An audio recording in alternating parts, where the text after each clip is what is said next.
তাকাব্বালাল্লাহু মিন্না ওয়া মিনকুম সালিহাল আমাল। ঈদ মুবারক। দেশ বিদেশের সকল মুসলমানদের আমাদের পক্ষ থেকে ঈদ মুবারক। দীর্ঘ 1 মাস রোজার পর আল্লাহ তাআলা আমাদেরকে ঈদুল ফিতর দান করেছেন। আমরা প্রথমত আল্লাহ তাআলার শুকরিয়া আদায় করব। তারপর আগামীকাল ঈদগাহে যাওয়ার আগে যাদের উপর সদকাতুল ফিতর ওয়াজিব হয়েছে, আমরা সকলেই সদকাতুল ফিতর ঈদগাহে যাওয়ার আগে আদায় করার চেষ্টা করব। ঈদের নামাজে ঈদগাহে আমরা এক রাস্তা দিয়ে যাব, আরেক রাস্তা দিয়ে বাড়ি ফেরার চেষ্টা করব।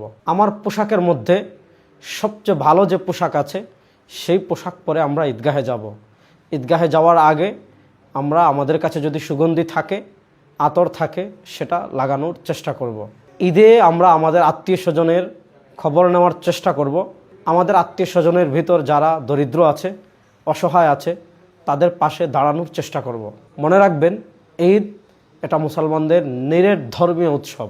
সেই উৎসবকে যত বেশি আনন্দময়ী করা যাবে, সেই উৎসবকে যত বেশি প্রাণবন্ত করা যাবে, ঈদুল ফিতরের উৎসব তত বেশি সার্থক হবে।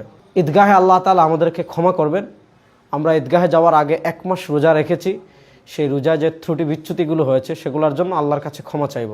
তারুণ্যের কাছে আমার বার্তা থাকবে, তারুণ্যের কাছে আমাদের অনুরোধ থাকবে, বিজাতীয় সকল অপসংস্কৃতির মোকাবেলায় ইসলাম আমাদেরকে সুস্থ ধারার যে কয়েকটি আনন্দ উৎসব দিয়েছে, তার ভিতর অন্যতম হলো ঈদুল ফিতর। শরিয়ার সীমারেখা ঠিক রেখে আমরা সর্বোচ্চ এই ঈদকে আনন্দময় করব, ঈদ পালন করার চেষ্টা করব। আল্লাহ তাআলা আমাদের ঈদকে কল্যাণময়ী করুন। আল্লাহ তাআলা আমাদের এই ঈদকে মুক্তির উসিলা হিসাবে কবুল করুন। আবার সবাইকে ঈদ মুবারক। তাকাব্বালাল্লাহু মিন্না ওয়া মিনকুম সালিহাল আমাল।